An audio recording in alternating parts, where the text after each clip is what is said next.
আসসালামু আলাইকুম।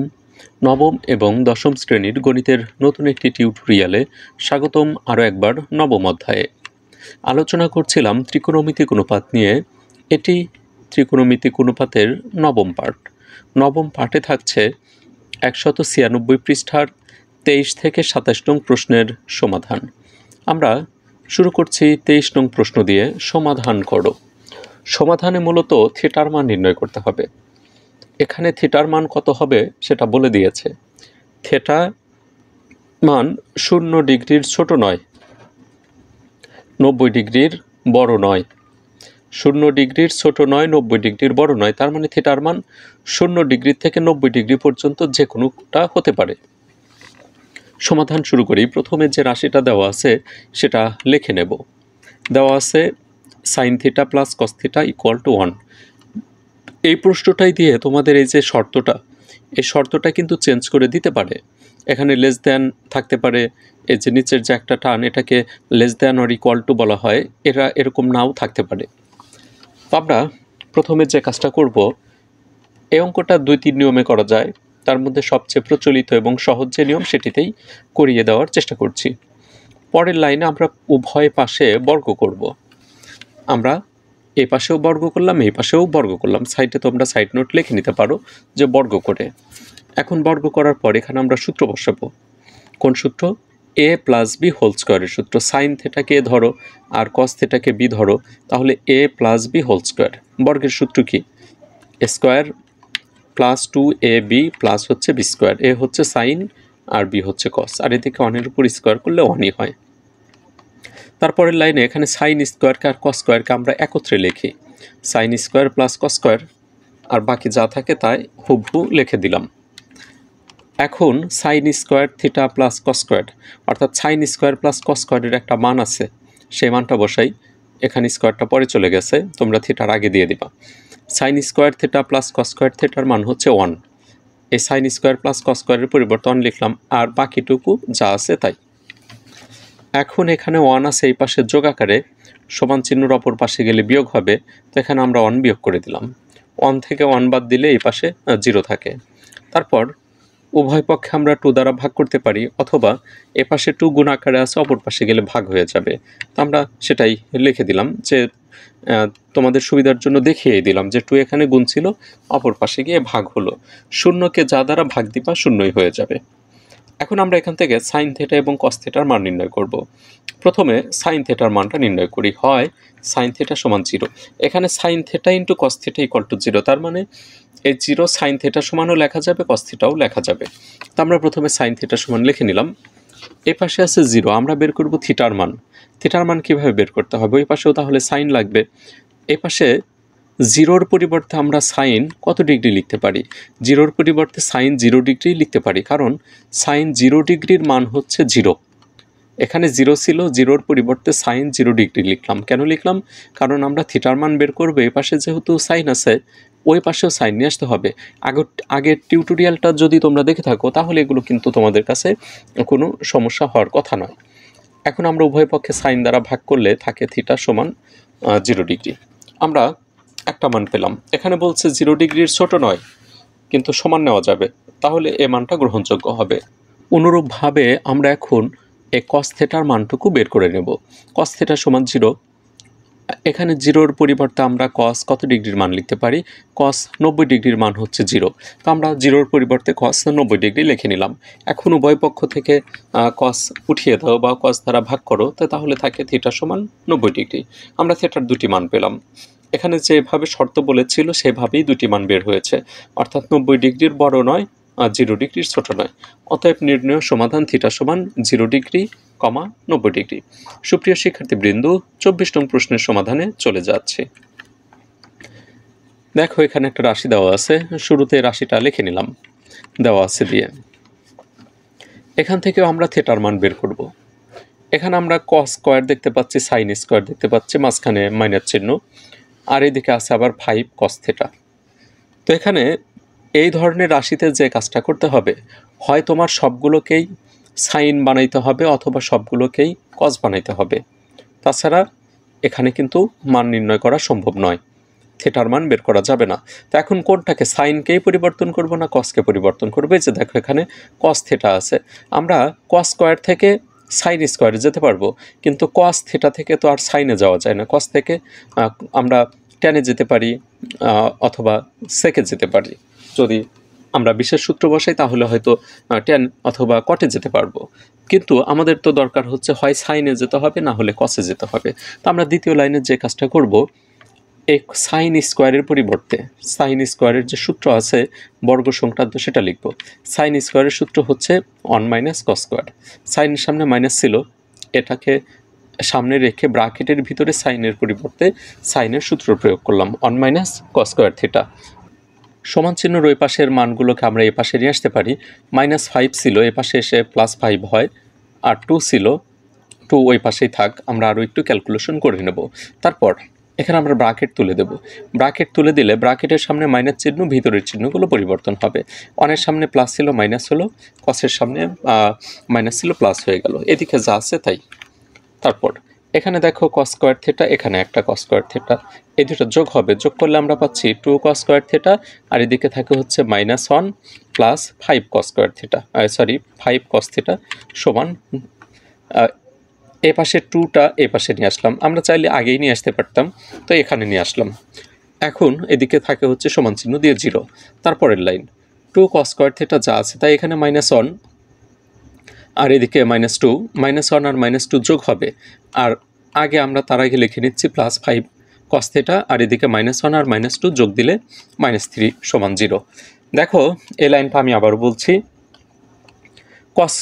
2 cos square theta যা ছিল তাই, এই -1 আর এই -2 দুটো একই চিহ্ন, এর জন্য যোগ হলো, এটাকে আমরা শেষে লিখে দিয়েছি, 1 আর 2 যোগ দিলে হয় 3, আর যেহেতু ঋণাত্মক সংখ্যার যোগ এর জন্য এখানে মাইনাস বসবে, আর +5 কস থিটা সামনে লিখে নিলাম। এখন এই রাশিতে আমাদের যে কাজটা করতে হবে, উৎপাদকে বিশ্লেষণ করতে হবে। এখানে একটা কথা, এই পাশে আগেই 5 কস থিটাকে নিয়ে আসছি, তোমরা চাইলে একসাথে 2 কেও নিয়ে আসতে পারো, অথবা এই শেষের দিকে এসেও কিন্তু দুইটা ওই পাশ থেকে এই পাশে নিয়ে আসতে পারো, এতে কোনো সমস্যা হবে না। এখানে আমাদের উৎপাদকে বিশ্লেষণ করতে হবে। তোমরা যারা উৎপাদকের অঙ্কগুলো পূর্বে করেছো তাদের কাছে এটা সহজ হওয়ার কথা, আর যারা উৎপাদক জানো না তাদের কাছে কিন্তু অনেক জটিল মনে হবে। এখানে দেখো 2-র সাথে 3 গুণন করে নিই, এটা হচ্ছে যৌগিক মধ্যপদ বিশ্লেষণের উৎপাদক। তাহলে এই 2-র সাথে 3 গুণন করলে 6 হয়, তার মানে মাঝের যে পদটা আছে এটাকে ভেঙে দুইটা অংশ করতে হবে, যেন অংশগুলোর এই কসের যে সহগ থাকবে সেগুলো গুণন দিলে যেন 6 হয়, আবার এখানে যেহেতু মাইনাস আছে বিয়োগ করলে যেন 5 কস থিটা হয়। অর্থাৎ আমরা যৌগিক মধ্যপদ বিশ্লেষণের উৎপাদক করব। প্রথমে যা আছে তাই, +5 কস থিটাকে ভেঙে আমরা লিখতে পারি +6 cos theta minus cos theta. তাহলে 6 আর 1 গুণন দিলে 6 হয়, আর 6 কস থিটার থেকে একটা কস থিটা বাদ দিলে 5 কস থিটাই থাকে, আর এদিকে -3 সমান 0। এখন কমন নাও, এই প্রথম জোড়া থেকে আমরা 2 কস থিটা কমন নিতে পারি, তাহলে 2 কস থিটা দ্বারা এটাকে ভাগ দিলে 2-র সাথে 2 ভাগ হয়, কস স্কোয়ারকে কস থিটা দ্বারা ভাগ দিলে থাকে হচ্ছে কস থিটা, 6কে 2 দ্বারা ভাগ দিলে যায় হচ্ছে 3 বার, কসের সাথে কস ভাগ, তাহলে এখানে থাকে হচ্ছে +3। শেষের জোড়ার থেকে আমরা কোনো কিছু কমন নিতে পারি না, তাহলে -1 কমন, মাইনাস না প্লাস, এই যে এখানে যে চিহ্ন ওইটাই নিতে হবে কমন, -1 কমন নিলে কস থিটা +3 থাকে সমান 0।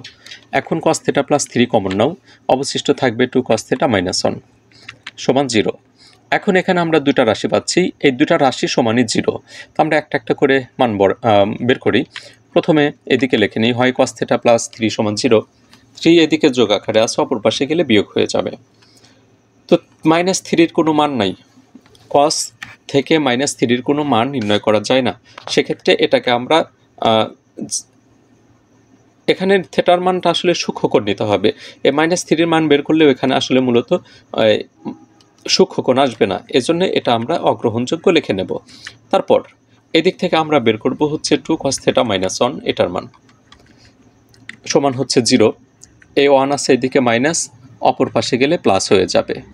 এখন দেখো 2 গুণ আকারে অপর পাশে নিয়ে যাও, অপর পাশে গেলে ভাগ হয়, এদিকে আছে cos আর এদিকে আছে 1/2। 1/2-র পরিবর্তে cos কত ডিগ্রির মান লেখা যায়? আমরা জানি cos 60 ডিগ্রির মান হচ্ছে 1/2। তো 1/2-র পরিবর্তে cos 60 ডিগ্রি লিখে নিলাম, অতএব থিটা সমান 60°। সুপ্রিয় শিক্ষার্থীবৃন্দ, এটাই আমাদের থিটার মান, অতএব নির্ণয়ের সমাধান থিটা সমান 60°। এখন আমরা 25 নং প্রশ্নের সমাধানে চলে যাচ্ছি। তোমরা যদি চ্যানেলটিতে নতুন হয়ে থাকো তাহলে তোমাদের কাছে ছোট্ট একটা রিকোয়েস্টে থাকবে, এখনও যদি সাবস্ক্রাইব না করে থাকো চ্যানেলটিতে অবশ্যই সাবস্ক্রাইব করে রাখো। আশা করি ভবিষ্যতে অবশ্যই উপকৃত হবে। এখানেও আমরা সমাধান করব একই ধরনের অঙ্ক। তো প্রথমে রাশিটা লিখে নিচ্ছি। এটি অবশ্য আগের চেয়ে একটু সহজই আছে। এখানে রাশির যে মানগুলো সেগুলো সাজানোই আছে, আগেরটাতে এলোমেলো ছিল, আমাদের সাজাইতে হয়েছিল। তো এখানে দেখো 2 sin স্কোয়ার থিটা, এর দিকে আছে cos থিটা। আমরা প্রথমেই যে কাজটা করব, এই cos থেকে তো আর সাইনে যাওয়া যায় না, আমরা এই sin স্কোয়ার থেকে cosে যেতে পারি। 2টা ঠিক রেখে sin স্কোয়ারের পরিবর্তে 1 - cos স্কোয়ার থিটা এই সূত্রটা লিখে নিলাম। আমি আবার বলছি, sin স্কোয়ারের পরিবর্তে 1 - cos স্কোয়ার থিটা, আর বাকি যা আছে তাই। এখন আমরা 2 দ্বারা এই দুটি পদকে গুণন দেব, তাহলে 2-র সাথে 1 গুণন দিলে 2 হয়, আর 2-র সামনে প্লাস আর ভিতরে আছে মাইনাস, প্লাস মাইনাসে মাইনাস, 2-র সাথে cos স্কোয়ার থিটা গুণন দিলে -2 cos স্কোয়ার থিটা, এদিকে যা আছে তাই। এখন যোগ বিয়োগ করো, এখানে 2 আছে আর এদিকে আছে -3, তাহলে 2-র সামনে প্লাস, এটার সামনে হচ্ছে মাইনাস, তাহলে বিয়োগ করতে হবে, যেহেতু ভিন্ন চিহ্ন বিয়োগ করলে থাকবে -1, আর এদিকে থাকে -2 cos square theta plus 3 cos theta, আর এদিকে থাকে -1 সমান 0। আমরা এখন উৎপাদকে যাব, তার পূর্বে এই প্রথমে যে মাইনাসটা আছে এই মাইনাসটা সরাতে হবে। মাইনাস সরানোর জন্য মাইনাস কমন নেই, মাইনাস কমন নিলে ভিতরের অর্থাৎ এই পরবর্তী সকল চিহ্নগুলো পরিবর্তন হয়ে যাবে, মাইনাস প্লাস হয়ে গেল, আর প্লাস কি হবে, মাইনাস হয়ে যাবে। আশা করি বুঝতে পেরেছ। তারপরের লাইনে উভয় পক্ষে -1 দ্বারা গুণ করে দিই, তাহলে এই মাইনাসটা উঠে যাবে, প্লাস হয়ে যাবে। এখন উৎপাদকে বিশ্লেষণ করো, গুণন করে মিলাইতে হবে হচ্ছে এই যে 2 1 2, আর যোগ করে হচ্ছে 3, আর এটা যোগ হবে ঋণাত্মকের যোগ। আমরা প্রথম পদ যা আছে তাই, -3 cos থিটাকে ভেঙে -2 cos থিটা -cos থিটা লিখতে পারি। -cos থিটা আর 2 cos থিটা যোগ দিলে -3 cos থিটা হবে, আর এখানে cos-এর সহগ হচ্ছে 2, আর এখানে 1, তাহলে 2 1 2 হয়, আর এদিকে যা আছে তাই। প্রথম জোড়া থেকে কমন নাও, 2 cos থিটা কমন নেওয়া যায়, তাহলে 2 cos থিটা দ্বারা ভাগ দাও, 2 ভাগ হয়, cos স্কোয়ারকে cos থিটা দ্বারা ভাগ দিলে থাকে হচ্ছে cos থিটা। এখানে আছে মাইনাস, মাইনাসই বসবে, 2-র সাথে 2 ভাগ হয়, cos থিটার সাথে cos থিটা ভাগ, তাহলে একবার যাবে। এখানে আমরা কিছু কমন নিতে পারি না, তাহলে -1 কমন, মাইনাস কমন নিলে চিহ্নগুলো পরিবর্তন হয়ে যায়। তারপর cos থিটা -1 কমন নাও, কি থাকবে, ভাগ দিলে এখানে থাকবে 2 cos থিটা, আর এখানে থাকবে হচ্ছে -1। এখন আগের মতোই আমরা থিটার মান বের করব, হয় cos থিটা -1 সমান 0, 1 এই পাশে আছে মাইনাস, অপর পাশে গেলে প্লাস হয়ে যাবে, 1 এদিকে আছে cos, তাহলে এদিকেও cos নিয়ে আসতে হবে। 1 এর পরিবর্তে আমরা লিখতে পারি cos 0 ডিগ্রি, cos 0 ডিগ্রির মান হচ্ছে 1। এই যেখানে sin cos tan cot এগুলোর মান যদি তোমরা মুখস্থ না রাখো তাহলে কিন্তু এই অঙ্কগুলো তোমরা করতে পারবে না। অবশ্যই অঙ্কর এই সমাধানগুলো করার জন্য তোমাদের এই মানগুলো মুখস্থ রাখতে হবে। অতএব থিটা সমান এখানে আমরা পাচ্ছি 0 ডিগ্রি। তারপর এটি গ্রহণযোগ্য নয়, কেন গ্রহণযোগ্য নয়, আমাদের থিটার মানটা হবে হচ্ছে সূক্ষ্মকোণ, আর সূক্ষ্মকোণ বলতে 0 ডিগ্রির বড় কোণকেই এবং 0 ডিগ্রির বড় 90 ডিগ্রির ছোট এরকম কোণকে সূক্ষ্মকোণ বলা হয়। তো আমরা এখানে আবার অন্য একটা মান আছে সেটা বের করি। 1 আছে এদিকে মাইনাস, অপর পাশে গেলে প্লাস হয়ে যাবে, 2 আছে গুণন, ওই পাশে নিলে ভাগ হয়, 1/2-র পরিবর্তে আমরা লিখতে পারি cos 60 ডিগ্রি। উভয় পক্ষ থেকে cos তুলে দাও, মানে ভাগ করে দাও, তাহলে থাকবে হচ্ছে থিটা সমান 60 ডিগ্রি। এটাই আমাদের উত্তর। অতএব নির্ণয় সমাধান থিটা সমান 60 ডিগ্রি। এখন আমরা 26 নং প্রশ্নের সমাধানে চলে যাচ্ছি।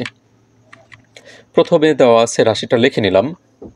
দ্বিতীয় লাইনে যে কাজ করব, এই ট্যান থিটা দ্বারা ব্র্যাকেটের ভিতরের যে দুইটা পদকেই গুণন দেব, কিন্তু সামনে মাইনাস আছে, গুণ দেওয়ার সময় এই ভিতরের চিহ্নগুলোও পরিবর্তন হয়ে যাবে, তাহলে ট্যান স্কোয়ার যা আছে তাই। 1 এর সাথে ট্যান থিটা গুণন দিলে ট্যান থিটা হয়, আর এখানে যেহেতু মাইনাস আর এদিকে প্লাস, তাহলে মাইনাস প্লাসে মাইনাস ট্যান থিটা, আর √3-এর সাথে গুণন দিলে -√3 ট্যান থিটা, আর এদিকে যা আছে তাই। প্রথম জোড়া থেকে ট্যান থিটা কমন নাও, ট্যান থিটা -1 থাকবে, আর এখানে আমরা কমন নিতে পারি -√3। -√3-এর সাথে √3 ভাগ হয়, থাকবে হচ্ছে মাইনাস মাইনাসে প্লাস হয়ে যাবে, থাকবে ট্যান থিটা, আর এদিকে থাকবে হচ্ছে -1 সমান 0।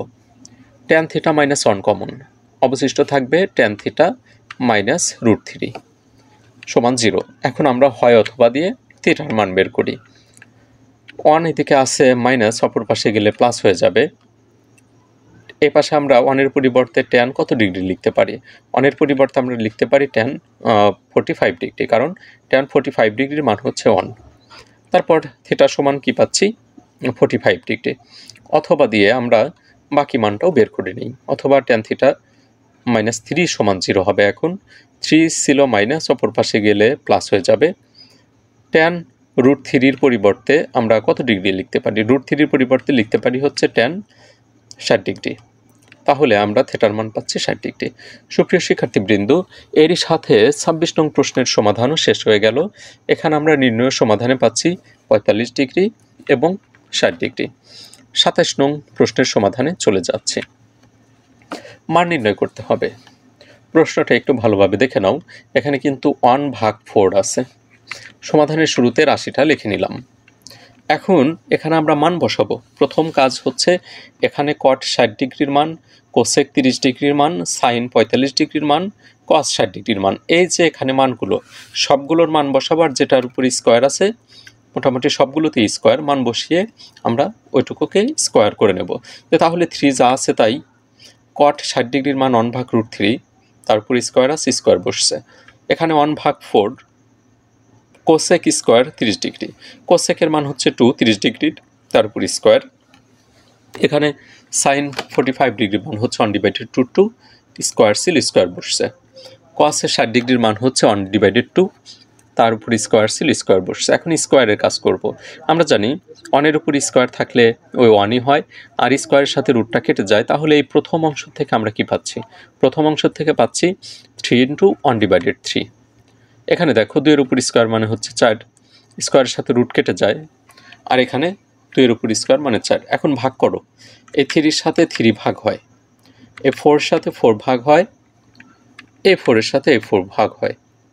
এখন অবশিষ্ট কি থাকে? গুণ করো, এখানে 1 থাকে, এখানে 1 থাকে, তাহলে 1 + 1, আর এখানে 1 থাকে -1। একটা 1 থেকে একটা 1 বিয়োগ করে দাও, তাহলে থাকবে হচ্ছে 1 + 5/2। এখন ভগ্নাংশের যোগ করো। প্রথমে হরগুলোর লসাগু হচ্ছে 2, এখানে যেহেতু কিছু নাই তাহলে সরাসরি গুণন, 2 × 1 = 2, এই যে সেই 2, আর হর দ্বারা লসাগুকে ভাগ দিলে একবার যায়, 1-এর সাথে 5 গুণন দিলে 5 হয়।